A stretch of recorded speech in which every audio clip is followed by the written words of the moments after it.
तो सो साराया सचो धनी जेको शाहन जो आ शाह काल न कढे कहजी आहे बारी बेपरवाह गंदो हुजे बंदो हुजे जेके ॾिनई साहो तनी जो परवर वट घणो आहे ग्राहो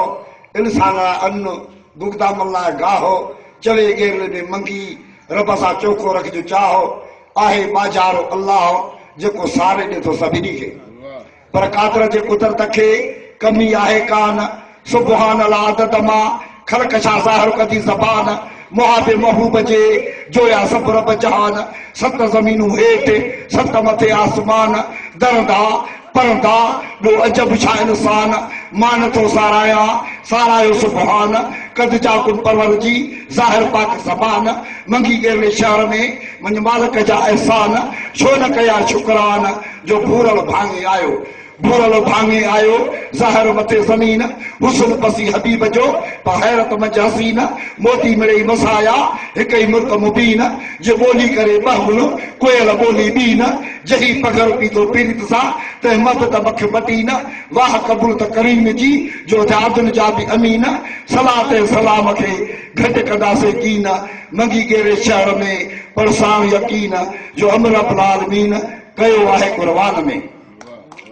जे आशिक़ थी अल्लाह जो तू कर उहा कार पंजी पर पूरा करे तू मन मिटीअ वांगे मार दुआ घुरी दिल सां वठ कलमे वारी कार ॿियाई मन मां कढी तू अंदर अछो करे उजार निमाज़ नेते पोइ पंहिंजी निंड फिटाए नार ॿ बेड़ा कंदी पार भूरल असांजो बशीर चवे पर आशिक़ ओॾे विया जिथे वण न कई छपर जा छोड़ा रिझायो पंहिंजे रब खे घसायो उते गोॾा न को महरी उन मुल्क ते न को तगन वरी तोड़ा कुल वल्लाह अहद अल्लाह अल्लाह वटि पता ओॾा वालातीन जा लोॾा बेहद तो बशीर चवे फ़कीर चयो त कमर तो ते कुर्ब जो हिकु चकुर रखियो आहे चाहो ॾिस सुके बुढ जो साजर लाइ सुरकार भरे पियो साहो पोइ त मेराज ते मुर्सल खे आणाए पियो अल्लाह